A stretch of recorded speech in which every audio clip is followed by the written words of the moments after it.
sebab akulah yang empunya seluruh bumi. Kamu akan menjadi bagiku kerajaan imam dan bangsa yang kudus. Inilah semuanya firman yang harus kau katakan kepada orang Israel.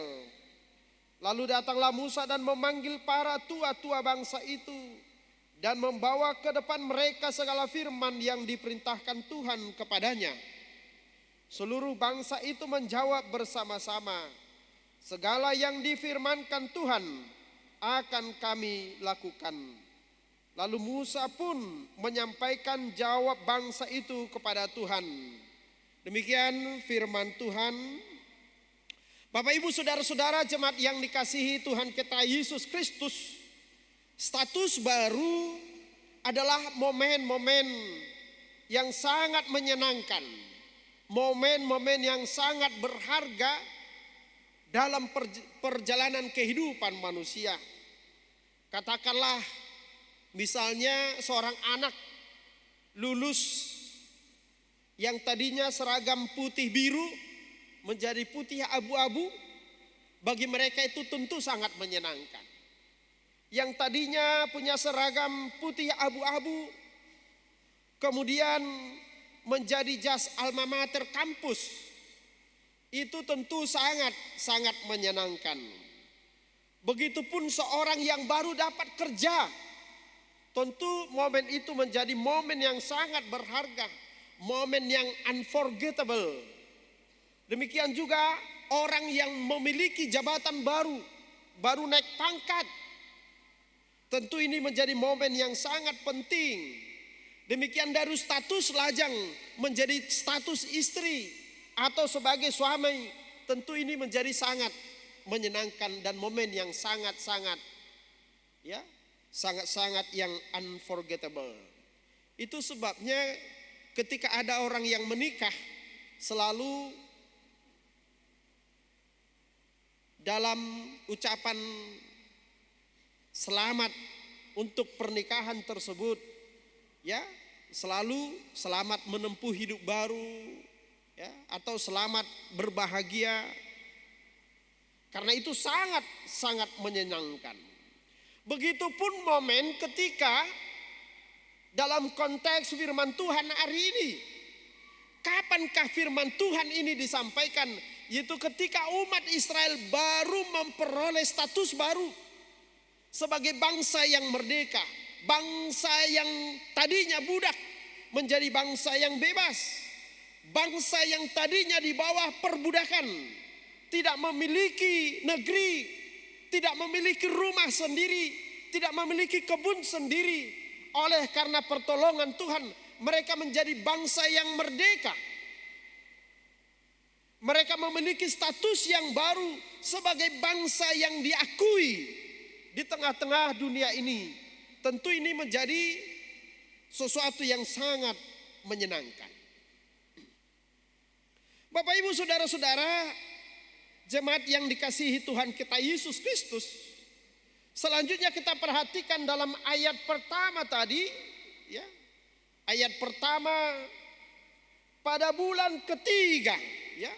Pada bulan ketiga, artinya bahwa ketika umat Israel baru menikmati sukacita itu, menikmati kebahagiaan itu, menikmati kebebasan itu, menikmati pekerjaan tangan Tuhan atas kehidupan mereka, belum lagi 3 bulan, ya. Artinya masih waktu yang sangat singkat, waktu yang masih baru sekali. Ya. Kalau keluarga baru sekarang menyebut momen-momen orang Israel dalam konteks firman Tuhan ini, itu bagaikan keluarga yang masih berbulan madu, keluarga yang masih pengantin baru. Semuanya masih terasa indah, semuanya masih terasa manis. Bahkan sekalipun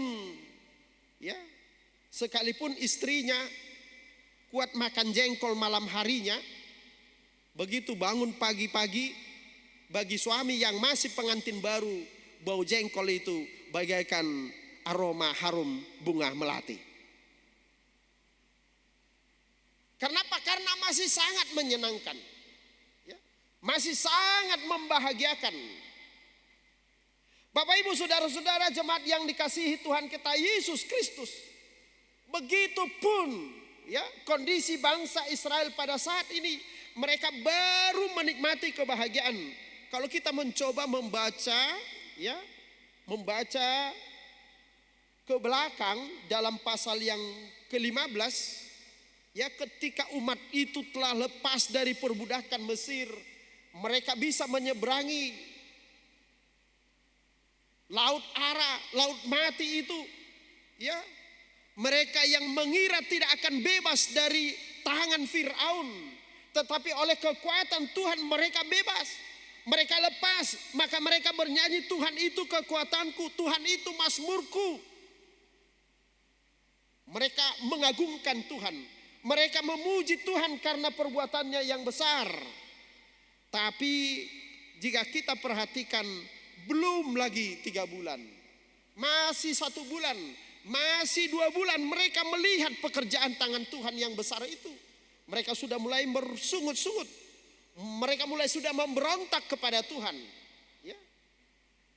Bapak Ibu saudara-saudara, rupanya orang Israel itu punya memori pendek, cepat lupa ingatan, cepat lupa perbuatan-perbuatan Tuhan, mujizat-mujizat Tuhan yang dilakukan Tuhan atas mereka. Karena itu Tuhan mengingatkan mereka kembali, ya. Tuhan mengingatkan mereka kembali. Kalau kita membaca dalam ayat 4 tadi, kamu sendiri telah melihat, ya. Kamu sendiri telah melihat apa yang telah kuperbuat. Jadi karena mereka cepat lupa, Tuhan mengingatkan mereka kembali, supaya mereka tidak cepat melupakan perbuatan baik Tuhan. Tentu ini juga menjadi khotbah bagi kita, Bapak Ibu saudara-saudara. Siapa di antara kita yang tidak mengakui bahwa hidupnya adalah karena kasih Tuhan? Siapa yang bisa mengakui dalam hidupnya bahwa hidupnya adalah kuasanya, bahwa hidupnya adalah kekuatannya, sehingga tidak perlu bersyukur kepada Tuhan, sehingga tidak perlu mengingat kebaikan Tuhan? Tentu kita sepakat berkata bahwa hidup kita adalah karunia Tuhan. Amin. Bahwa hidup kita adalah karena pertolongan Tuhan. Karena itu firman Tuhan ini mengajari kita, mari senantiasa mengingat kebaikan Tuhan. Bapak Ibu saudara-saudara, siapapun kita sekarang, bagaimanapun hidup kita sekarang, ya, siapapun kita sekarang, bagaimanapun hidup kita sekarang, apapun posisi kita, betapapun tingginya posisi kita sekarang, kita tidak boleh lupa bahwa semua manusia punya latar belakang, ya. Semua manusia punya latar belakang. Paling tidak punya ibu yang melahirkan dia, ya. Tanpa itu dia tidak akan ada di dunia ini. Siapapun kita sekarang pasti ada orang-orang yang berjasa atas kehidupan kita. Pasti kita pernah menerima kebaikan dari orang-orang. Karena itu anak-anak Tuhan, orang-orang percaya tidak boleh punya memori pendek tentang kebaikan-kebaikan, tentang hal baik, tentang pertolongan-pertolongan. Tapi untuk apa kita perlu memori pendek? Untuk hal-hal yang tidak baik. Jangan lebih kuat ingatan kita mengingat hal-hal yang tidak baik, tetapi cepat lupa terhadap perbuatan baik orang lain. Demikian juga kita kepada Tuhan. Barangkali kehidupan kita tidak selalu mulus. Kadang naik, kadang turun, ya, kadang pasang, kadang surut. Tetapi kita tahu bahwa dalam segala hal yang kita alami dalam kehidupan kita, Allah turut bekerja. Bapak Ibu saudara-saudara, jemaat yang dikasihi Tuhan kita Yesus Kristus, kenapa umat Israel cepat lupa akan kebaikan Tuhan? Mengapa Israel cepat lupa akan pertolongan Tuhan? Jawabannya karena mereka menjadikan perutnya sebagai Tuhannya. Karena mereka menjadikan rasa selera mereka, keinginan mereka menjadi ukuran rasa syukur kepada Tuhan. Sekali lagi, orang yang menjadikan perutnya, orang yang menjadikan seleranya sebagai ukuran rasa syukur kepada Tuhan, maka orang tersebut akan susah bersyukur kepada Tuhan. Karena apa? Ini sama seperti makanan, ya. Kalau kemarin saya makan di rumah makan Mak Teleng, masakannya sangat enak. Tahu di mana rumah makan Mak Teleng? Masakannya enak. Tahu di mana rumah makan Mak Teleng? Nggak tahu. Berarti kita sama, saya juga nggak tahu di mana. Nah, kalau kemarin masakan di rumah makan Mak Teleng itu enak, ya kalau kemarin mungkin sekarang nggak enak lagi. Karena apa?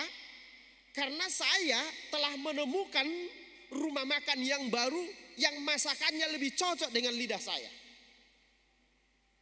Kemarin mungkin ada seseorang yang menurut kita sangat baik, tetapi hari ini menurut kita orang baik itu menjadi orang yang sangat jahat dalam kacamata kita.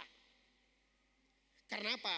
Karena kita menjadikan ukuran kita, perasa kita, selera kita, cara pandang kita, perspektif kita. Begitupun kita kepada Tuhan. Kalau kita menjadikan perut kita, selera kita, rasa senang kita menjadi ukuran kebaikan Tuhan, sampai dunia ini berakhir, kita tidak akan pernah menjadi orang yang senantiasa bersyukur kepada Tuhan. Karena apa? Karena saya sudah dapat hari ini, ya. Kalau saya sudah dapat ini hari ini, besok saya ingin itu lagi. Dalam kitab Pengkhotbah pasal 1 ayat 7 sampai dengan 8 dikatakan, sebab mata tidak pernah kenyang melihat, telinga tidak puas mendengar. Apa yang saya lihat sekarang, apabila itu menjanjikan kebahagiaan, menjanjikan kenikmatan, akan saya kejar. Apa yang saya dengarkan bisa memuaskan hati saya, akan saya kejar. Maka begitu kita terus akan mencari kebahagiaan dan kesenangan menurut pikiran kita, bukan kesenangan menurut firman Tuhan. Karena itu umat Israel kembali diingatkan, kamu telah mengingat, kamu telah melihat sendiri, kamu telah mengalami sendiri bagaimana tanganku yang penuh kuasa membawa kamu bagaikan raja wali, membawa anaknya di atas sayapnya. Tentu kita semua mengenal burung raja wali atau yang sering kita sebut sebagai burung elang. Ya. Burung yang besar, konon katanya mengajari anaknya itu, ya, ketika dirasa induknya, anaknya sudah mampu terbang, dia akan membawa anaknya ini terbang sangat tinggi. Ya. Sehingga anaknya tidak perlu lelah untuk mengepakkan sayapnya. Begitulah Tuhan menggambarkan bagaimana pemeliharaan Tuhan atas bangsa Israel. Mereka menang terhadap pasukan Firaun bukan karena kekuatan mereka, bukan karena kepintaran mereka untuk berperang, tetapi karena Tuhan bersama-sama dengan mereka. Maka firman Tuhan ini mengingatkan kita, bagaimanapun pengalaman kehidupan kita, ingatlah kebaikan Tuhan tidak akan pernah tergantikan oleh apapun di dunia ini. Itu sama dengan makanan kita di rumah. Kalau menurut kita masakan ibu kita adalah masakan yang paling enak, bagaimanapun tawaran makanan di luar sana, kita tidak akan pernah menikmati itu. Ya. Begitupun kita bersama Tuhan, bagaimanapun hidup kita bersama Tuhan. Ya. Apakah menurut kita sudah sukses? Menurut kita apa kita belum sukses? Ya. Tetapi kalau kita sudah yakin dan percaya bahwa Tuhan yang menjamin kehidupan kita, maka kita akan tetap setia kepada Tuhan. Bapak Ibu saudara-saudara jemaat yang dikasihi Tuhan Yesus Kristus, firman Tuhan ini yang kedua mengajak kita supaya kita mampu memilih dan memutuskan dalam kehidupan kita, membuat komitmen dalam kehidupan kita, untuk kita memilih siapa, untuk kita mengikut siapa, untuk kita beribadah kepada siapa.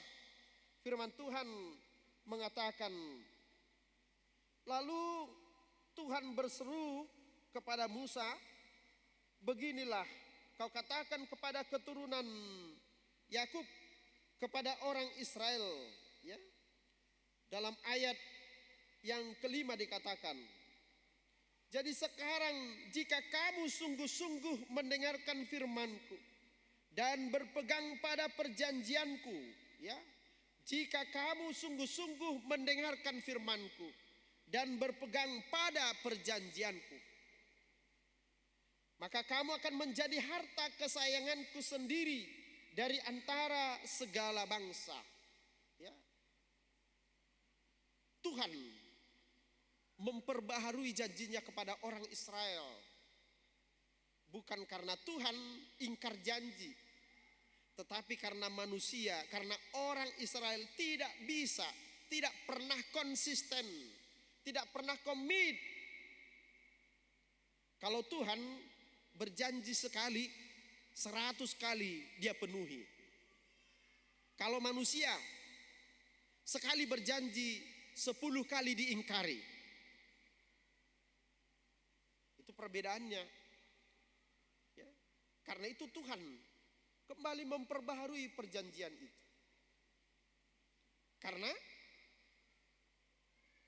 perjanjian selalu terjadi setidaknya antara dua pihak. Kalau saya berjanji dengan seseorang, apabila salah satu di antara kami itu ingkar, maka perjanjian itu akan menjadi batal. Nah, perjanjian Allah kepada Israel adalah supaya mereka menjadi bangsa yang besar, bangsa yang diberkati oleh Tuhan. Tetapi karena bangsa itu tidak komit, mereka ingkar janji, maka perjanjian itu menjadi batal. Karena itu perjanjian itu Tuhan perbaharui. Ini sama dengan perjanjian kita semua. Yang sudah naik CD apalagi ya. Yang sudah naik CD, pada waktu seseorang naik CD, dia pasti berjanji kepada Tuhan. Ya. Dia pasti berjanji kepada Tuhan. Tapi dalam perjalanan kehidupannya pasti dia sering ingkar janji. Maka perlu bagi kita setiap hari memperbaharui janji kita kepada Tuhan. Ya. Paling tidak setiap minggu kita memperbaharui janji kita kepada Tuhan. Di tengah keluarga pun begitu. Sewaktu seorang laki-laki dan perempuan dipersatukan di rumah Tuhan, pasti mereka berjanji untuk saling mengasihi, saling setia, saling membahagiakan. Ya. Tapi setelah berkeluarga, barangkali sudah saling membuat masalah. Ya. Sudah saling mengingkari. Sudah saling berbohong. Karena itu sangat perlu di tengah-tengah keluarga juga memperbarui janji itu setiap hari. Supaya baik suami maupun istri ingat akan janjinya dulu pada saat mereka menikah. Sehingga ya tidak ada keluarga yang pada akhirnya tidak berakhir dengan bahagia. Karena janji itu diperbaharui.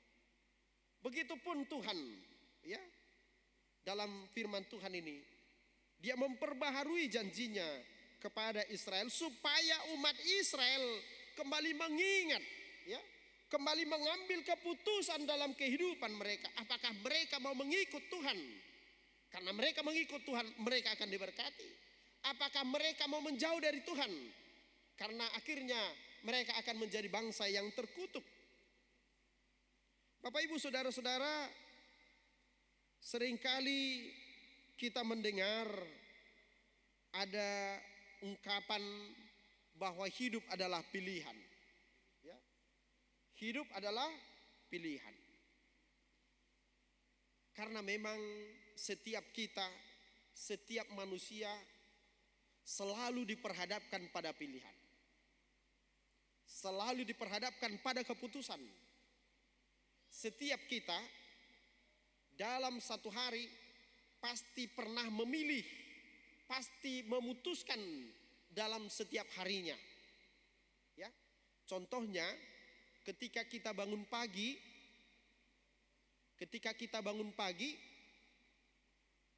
apakah kita ingin melanjutkan tidurnya atau segera beranjak dan memulai aktivitas, itu pilihan dan kita yang memutuskan itu. Apakah ketika kita bangun pagi kita berdoa atau langsung cek status medsos, itu pilihan dan keputusan kita.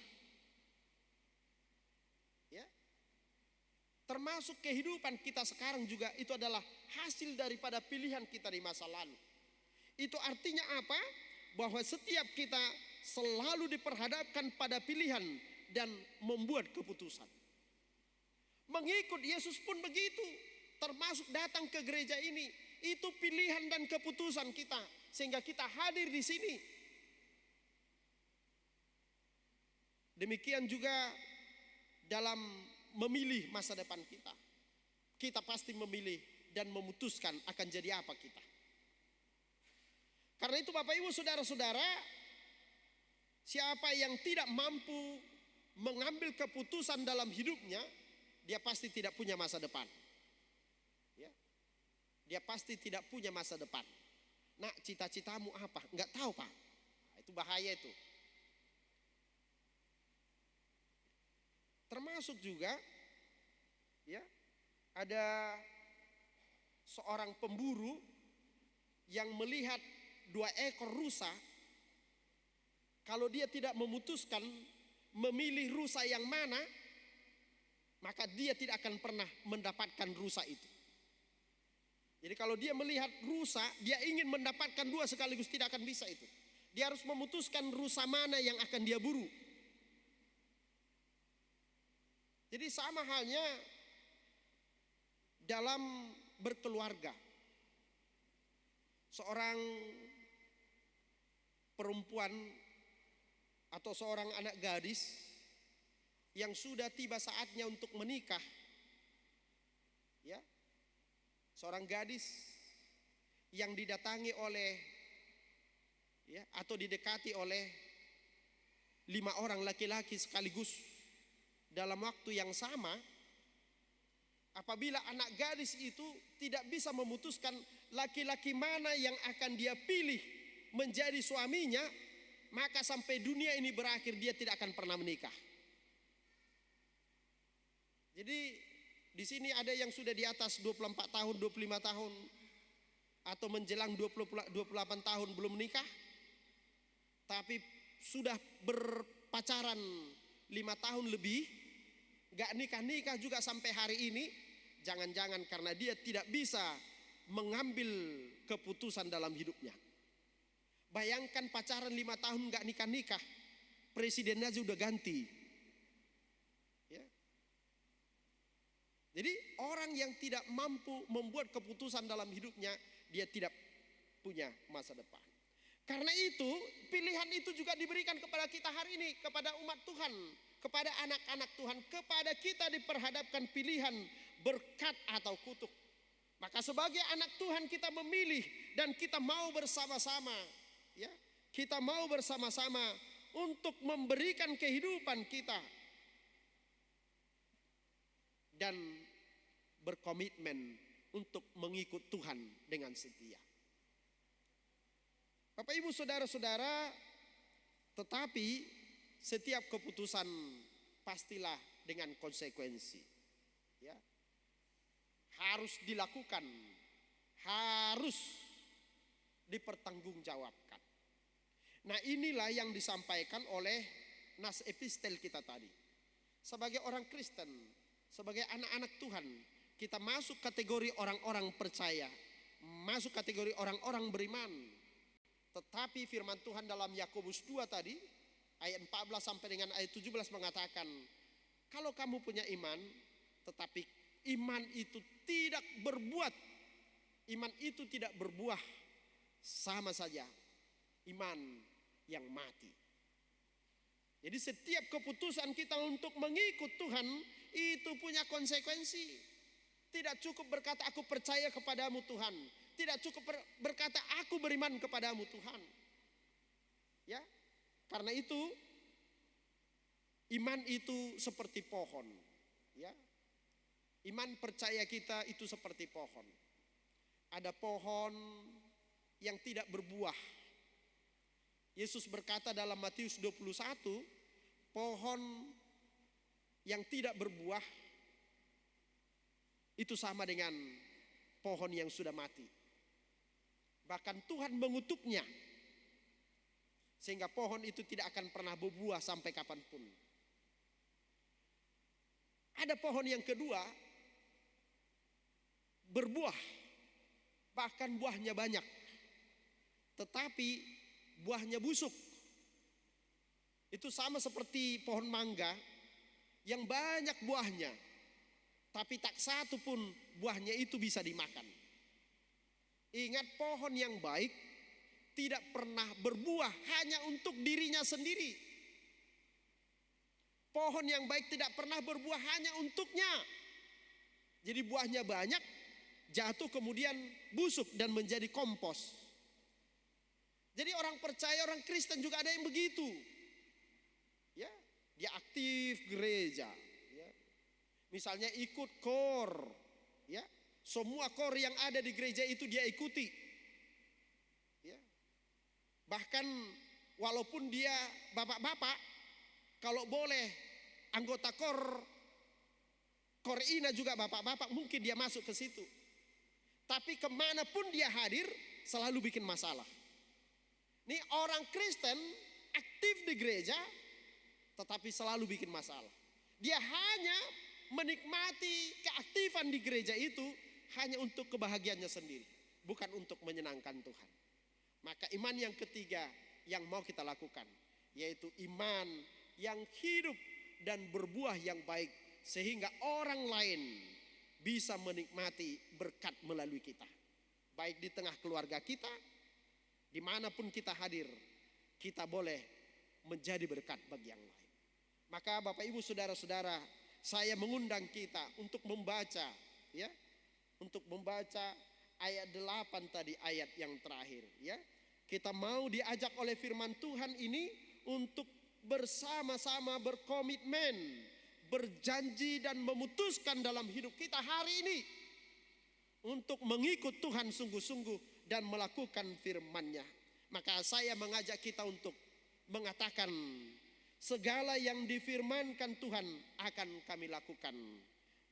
Mari kita sama-sama mengucapkan, segala yang difirmankan Tuhan akan kami lakukan. Amin. Kita berdoa. Terima kasih Tuhan atas firman-Mu yang menghantarkan kami dalam menjalani kehidupan kami di minggu-minggu ini. Kami percaya Tuhan akan bersama dengan kami. Tuhan akan menyertai, menolong dan memberkati kehidupan kami. Demikian juga Tuhan kepada anak-anak-Mu yang masih sekolah, yang sudah bekerja, bahkan keluarga, Engkau berkati di tengah keluarga. Biarlah Tuhan seluruh kehidupan kami menjadi sukacita bagi Tuhan dan menjadi kemuliaan bagi Tuhan.